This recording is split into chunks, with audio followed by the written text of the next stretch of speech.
All right. All right. Good evening, everyone.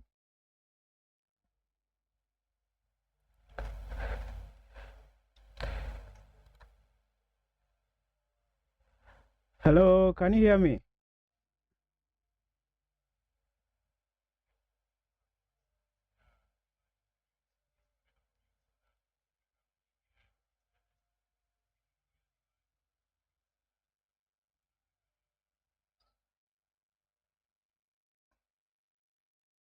All right. So I think that is a wonderful suggestion. Please, if you know you are not talking, your microphones should be off so we can all benefit from whatever I'm going to share with you. Thank you for that one. So behind scene, I've actually been listening to the discussion that is going on, and I think that is commendable. Okay. But there are a few things that I need to touch on before I transition to look at what we are going to touch on today. So, one particular thing I want to say about the question that says that is C++ different from C? Yes, the answer to that is C++ is a programming language, just like C is also a programming language. But then C is a bit complicated in terms of syntax. It is a bit complicated. It has its own downside. So C++ came to what? Augment some of those downside that C had. So we would technically say that C++ is an advancement to what? C. But basically, whatever you can do with C, you can do it with what? C++. Know that the difference basically is that the syntax, when you are trying to say, maybe display something on the screen or onto the console in C++, you would say probably what? So I'll touch on that. Okay. So you probably say C out, right? But in C, you would say print or print F. So those are what some basic things that you need to pay attention to. But just know that the two of them are programming languages. One, syntax wise, is simpler. The other, it is a bit complicated. Now, someone also asked again that what is syntax then? Um, so you did English grammar. Grammar will tell you that you can't say is come.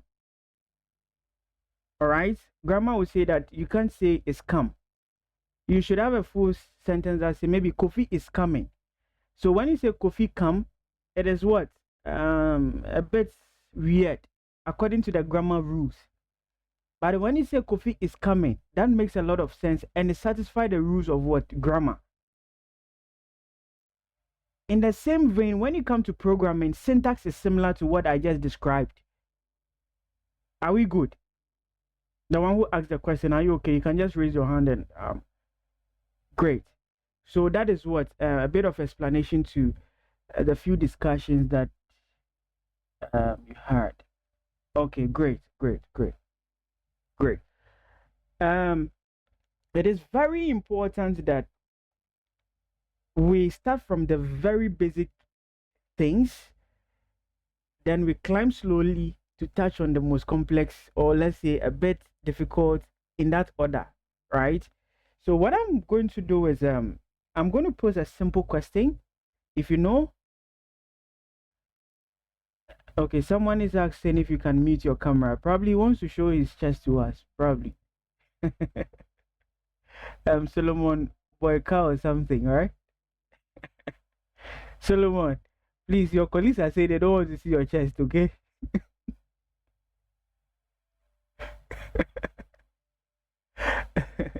All right, so let's continue. So, like I said, I'm going to pose a simple question, and I expect that we come up with our own understanding. If we are on track, we would accept whatever that comes in. If I need to add on to that too, I will just do that. So, when we say, okay, um, what is that? Let me check from the comment section.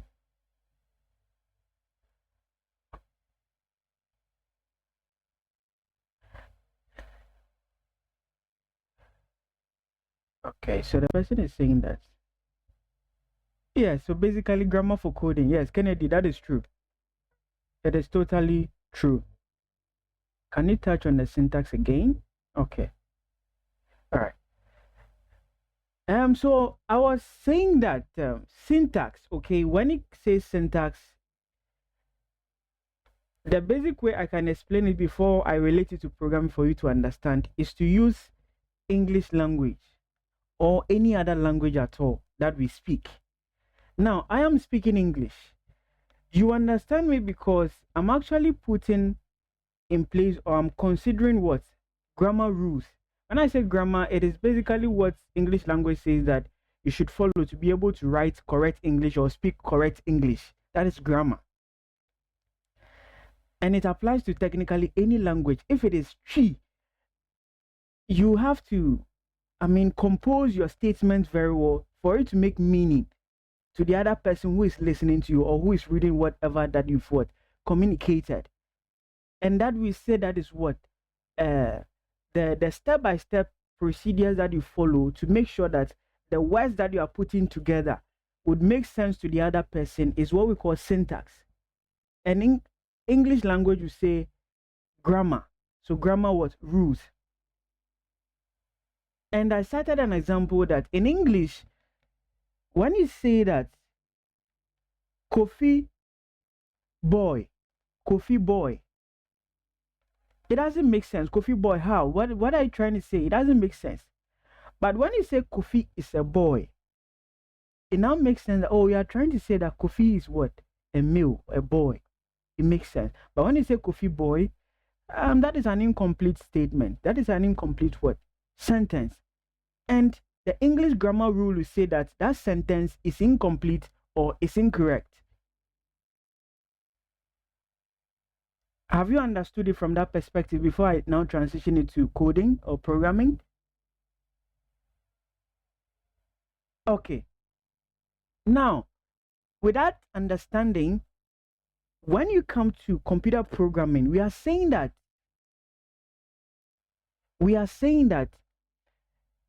the language we write, okay, when we are writing computer programs, you are basically speaking to the computer. You are what? Using a certain language to communicate to the computer.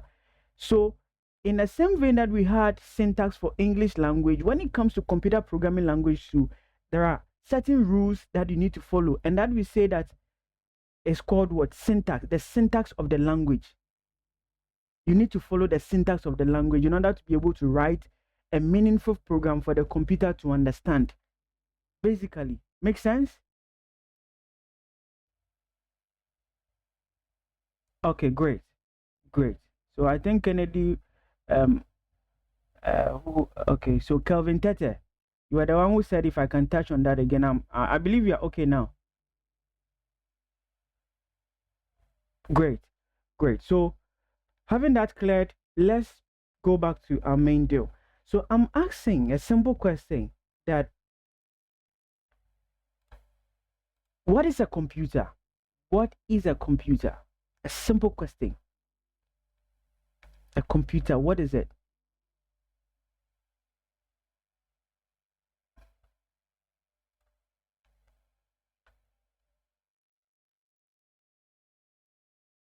Yes, what is a computer? Please, if you know, you just unmute your microphone and then share your knowledge with us.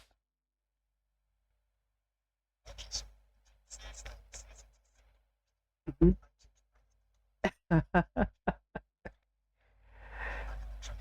Okay.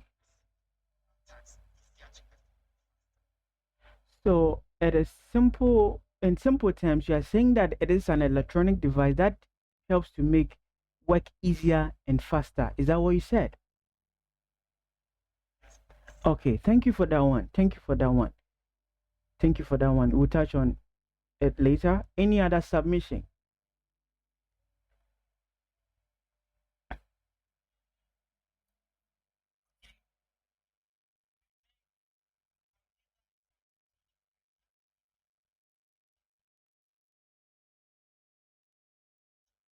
Okay, great. That is also a very wonderful input. an electronic device that allows you to what feed in data, that is input. It acts on the data, processes it, and then gives out what information. And that we are saying is what a computer. Thank you, a wonderful one. Yes, any other?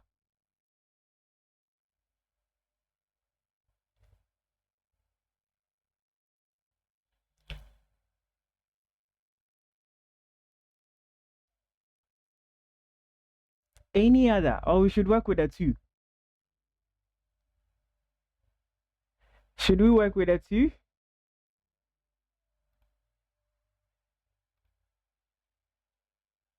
Let me monitor this thing from my end here. I think. Okay.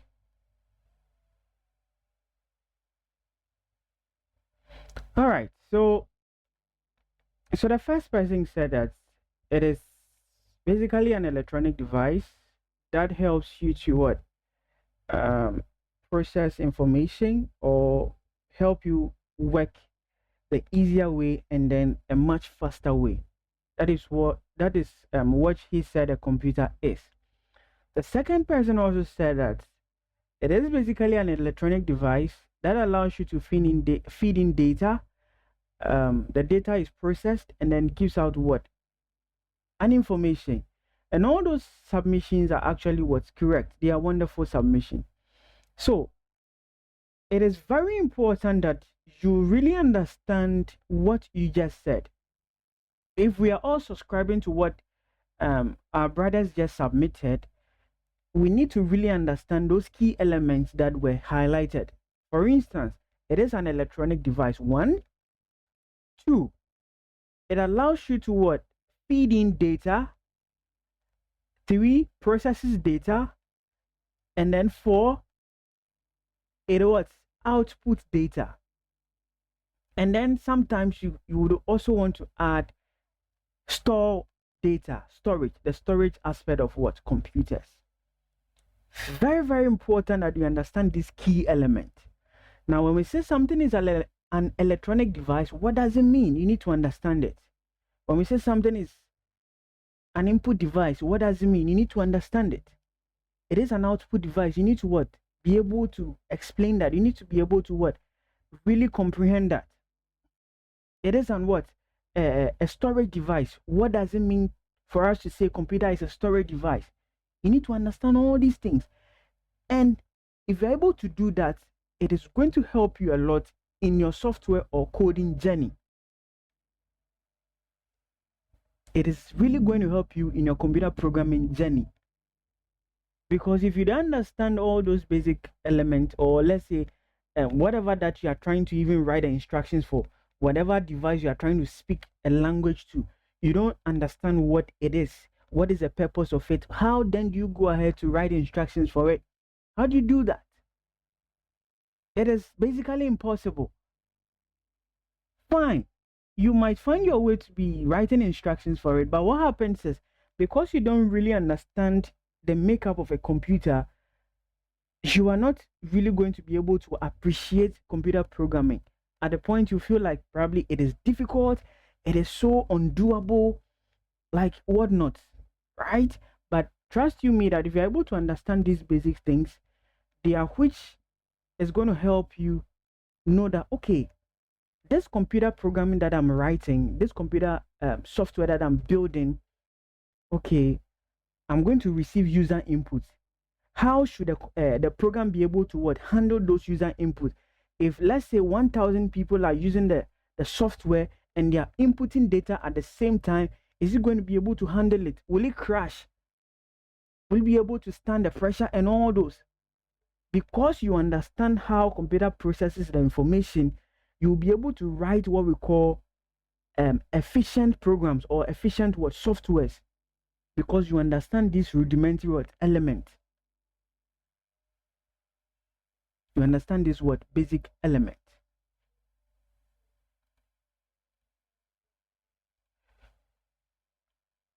Can we continue?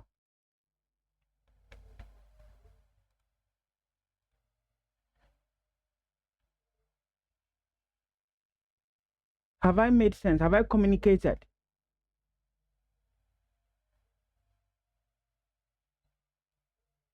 Okay, great, great.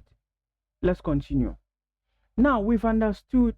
Uh, okay, okay, yes. Those who haven't. Yeah, Solomon, what's your question?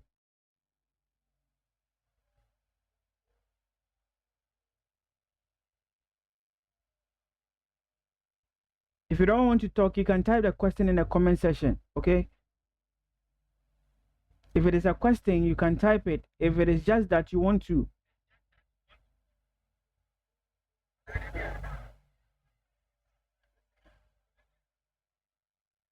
Oh, please, who is that?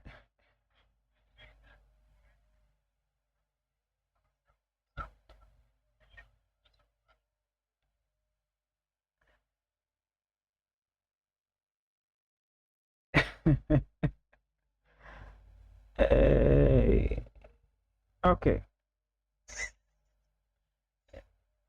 I go do one. So I've actually explained few things. If we are okay with that, I can proceed. Okay, great. Solomon says it's okay. That's fine. So yes, so like I said,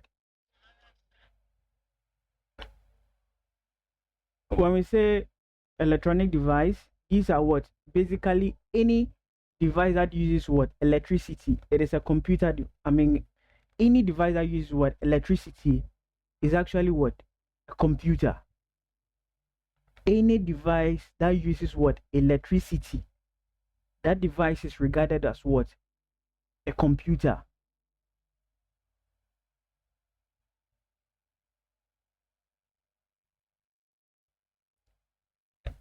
Yeah, so um you have a question in there that says that yes, any device. You are doubting it, I can prove it to you. Any device that uses electricity is what? A computer. Now, algorithm we will actually touch on that in the subsequent meetings, okay? Right now we are trying to understand the computer as a device, as a whole. Then we now start to tackle the individual pieces that help us make decision, or let's say write programs for the computer to really execute or act upon. Okay, great. Now you are saying, Kennedy, you are saying you understand now. Great. Any device that uses electricity is what? A computer. Even your watch, your smart watches, or let's say even the analog ones, okay, the digital ones, they are using batteries. The batteries are giving light to it to be able to work. It is containing what we call how do you call it? Electrical charges. So any device that uses electricity is regarded as a computer. It's regarded as a computer. Great. Now, we say that the computer accepts input. So what is input? What is input? What is input? What is what? Output. What is what? Storage. Input is basically information we feed into the computer that use electricity. So street lights too. Yes, street light is also a computer. Street light is also a computer. Kettle says saying. Someone said kettle. The kettle, what does it use? It uses electricity, right?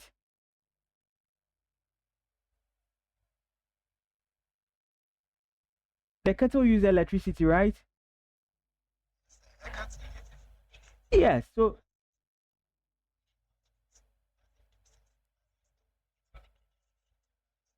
okay, so you are doubting if it is a computer. Okay, great. So let's so I like this kind of questions. It is going to make you a very critical thinker. Now, you say kettle only what? Output. Now, when you do this thing, when you plug in the kettle to a power source, how does the kettle know that it is now plugged to a power source, and so whatever it needs to heat up whatever that is in. How does it do it?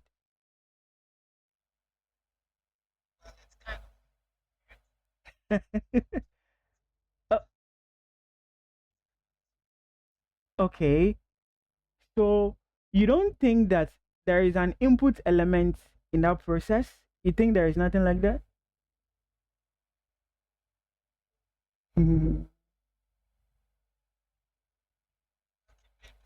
Maybe.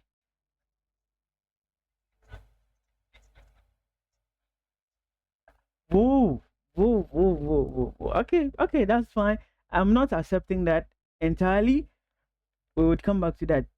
Um, the heat conductor. Great. So there are elements in the kettle that makes the kettle a computer. Period. Now, exactly, it has been programmed. Yes. So trust me, if one cable that is connecting the kettle is not in good shape, that kettle is not going to work. Right? Oh, please, who is giving us music? We are not interested.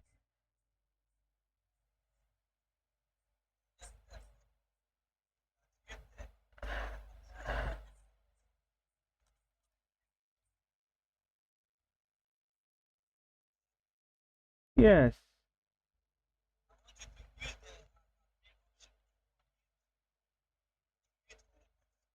Okay. All right. All right. All right. That's fine. That's fine. Uh-huh. So Nanajua is also asking an interesting question. He said, but the kettle has a button that you press before it starts working. And I love this particular question. Now, computers operate with what we call zeros and ones, binaries. And I believe you've done binaries last semester. Yes, you've done binaries, which we say we have what we call zeros and ones. Now, when you switch on your light, it is in a one state. When you switch it off, it is in a zero state. So computers operate based on what? Zeros and ones. Now, when you turn on your kettle, it is in a one state. When you turn it off, it is in a zero state. The normal computer you are using, the laptop, the desktop, when you turn it on, it switches to what we call the one state, which is what? On. When you switch it off, it is in the what? The zero state, which is off. Your mobile phone, when you turn it on, it is in the one state. When you switch it off, it is in the what? The zero state. So you realize that all the things I'm mentioning, they are using zeros and ones to operate. And that is why we are saying all devices that uses electricity are just computers. Your car, the car, you have to spark the car before it works. And the car is either electric car or a battery car. So the battery, you would have to charge the battery for it to give electrons or electrical charges for the car to be able to start. And it is using zeros and ones to do that. Do you get it? So that is why we are now having the basis that anything that uses electricity, we are saying that thing is a computer. Don't only limit your thinking to your laptop and your phones and your desktop computers. No, please don't do that. Great. Kennedy, it's good now you've accepted your fate. You can also do your further findings and come back and then educate me more. I would love to hear whatever you go to explore. All right. Great. So let's continue. Let's continue. Now that we've understood that, we need to also understand that computers that we are seeing today, that we are saying it makes work easier and faster, didn't just, I mean, didn't just occur to us, or let's say we came to just meet it like that. No, the evolution of computer actually started somewhere. It started somewhere. So learned people, or let's say philosophers, or let's say elites, have decided to say that group the evolution of computers into basically 5 generations. So we have what we call generation of computers. So we have the first generation, we have the second generation, we have the third, the fourth, the fifth, and even we are gradually transitioning into what? The sixth generation. Yes. So the first generation of computers, what were they actually used for? What were they good at? What was their capabilities? The first generation computers. We said that was the first time computers were actually what? Invented.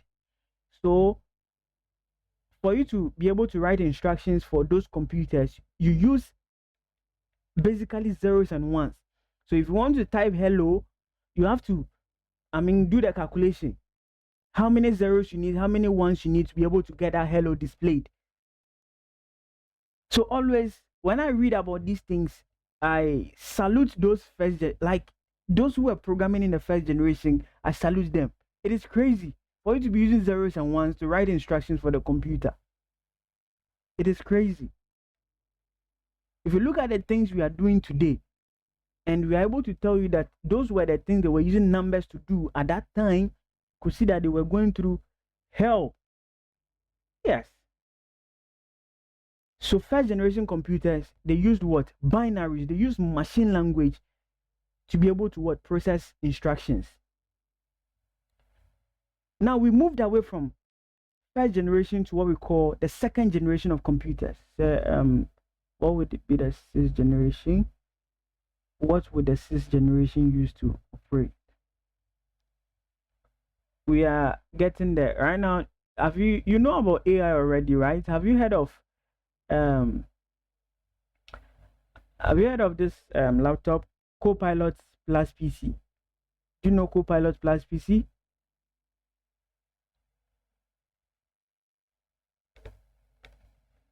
Okay, no. All right, you guys, you should be reading, or please be reading about tech. Huh? So long as you've decided to do ICT and then you want to be in the tech domain, please be reading. When you sit in your comfort and all you do is just scroll social media, nobody is coming to impart that knowledge into you. You have to be reading. Be ready to what? Explore. Okay. So the question that says